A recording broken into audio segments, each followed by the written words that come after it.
ಹಚ್ಚಿ ಸುಮಾರು ಜೂನ್ ತಿಂಗಳದೊಳಗೆ ಹಚ್ಚಿದ್ನಿ.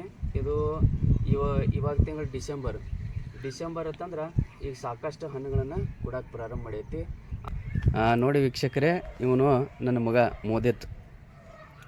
ಇದೇ ಈಗ ನೀ ಹಣ್ಣನ್ನು ತಿಂದಿಲ್ಲ? ಹಣ್ಣು ಹೆಂಗೈತೆ? ಒಗರ ಐತೋ ಸಿಹಿ ಐತೋ? ಒಂದು ಸ್ವಲ್ಪ ಒಗರ. ಈಗ ಒಂದು ಟೆಸ್ಟ್ ಏನಪ್ಪ ಅಂತಂದ್ರೆ ನಿಮ್ಮ ಮುಂದೆ ಇವನಿಗೆ ಒಂದು ಲಿಂಬೆ ಇದನ್ನು ಕೊಡ್ತೀನಿ.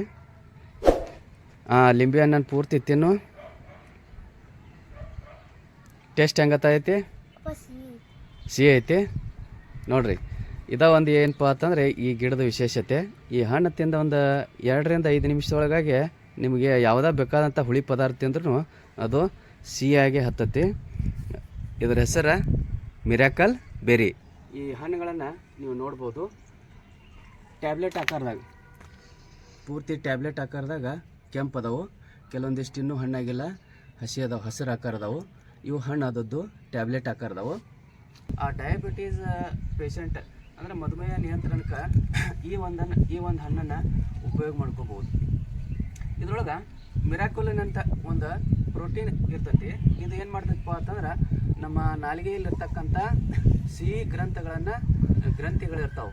ಅವು ಸಿಹಿ ವಸ್ತುಗಳನ್ನು ಏನು ಮಾಡ್ತಾವಪ್ಪ ಅಂತಂದ್ರೆ ಅಬ್ಸರ್ವ್ ಮಾಡ್ತಾವೆ. ಅಂದ್ರೆ ಅದ್ರದ್ದು ಸ್ವೀಟ್ನೆಸ್ಸನ್ನು ನಮಗೆ ಏನಪ್ಪ ಅಂತಂದ್ರೆ ಕೊಡ್ತಿರ್ತಾವೆ.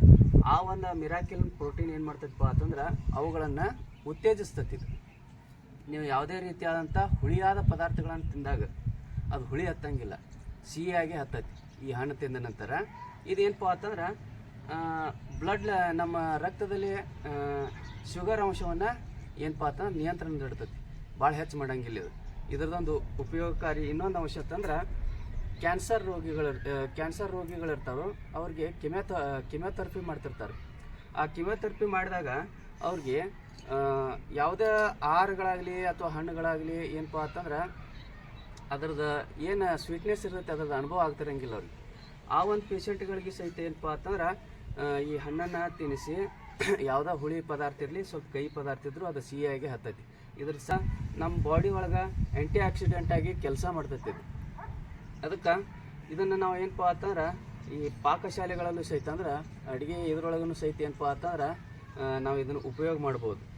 ಇನ್ನು ಈ ಗಿಡ ಮೂಲತಃ ಬಂದದ್ದು ಹೇಳ್ಬೇಕಾಗಿತ್ತಪ್ಪ ಅಂತಂದ್ರೆ ಇದು ಮೂಲತಃ ಪಶ್ಚಿಮ ಆಫ್ರಿಕಾ ದೇಶಗಳಿಂದ ಬಂದಿರತಕ್ಕಂಥ ಗಿಡ. ಒಂದು 50% ಇರಬೇಕು, ಒಂದು 20% ಗೊಬ್ಬರ ಇರಬೇಕು, ಒಂದು 10% ನಾವು ಏನಪ್ಪ ಅಂತಂದ್ರೆ ಈ ಅಕ್ಕಿ ತೌಡು ಅಂತ ಹೇಳ್ತೀವಲ್ಲ, ಅಕ್ಕಿ ತೌಡು ಇರ್ಬೇಕು, ಅಥವಾ ಮರಳನ್ನು ಯೂಸ್ ಮಾಡ್ಬೋದು. ಹಿಂಗೆ ಸಾಮಾನ್ಯ ಒಂದು ಮಣ್ಣನ್ನು ತಯಾರು ಮಾಡ್ಕೊಂಡು ಈ ಗಿಡವನ್ನು ನಾವು ಹಚ್ಚಿ ಇದರ ಒಂದು ಹಣ್ಣನ್ನು ಪಡಿಬೋದು. ಈ ಗಿಡ ಆದಷ್ಟು ಎಲ್ಲರೂ ಇಂಥ ವಿಶಿಷ್ಟವಾದಂಥ ಗಿಡಗಳನ್ನು ನಿಮ್ಮ ಮನೆಗಳಲ್ಲಿ ಹಚ್ಚಿರಿ, ಇದರ ಒಂದು ಉಪಯೋಗಗಳನ್ನು ತಿಳಿಯಿರಿ. ನಮಸ್ಕಾರ ಸ್ನೇಹಿತರೆ, ಮತ್ತೊಂದು ದಿನ ಮತ್ತೊಂದು ವಿಶೇಷವಾದ ಗಿಡವನ್ನು ನಿಮಗೆ ಪರಿಚಯ ಮಾಡ್ತೀನಿ.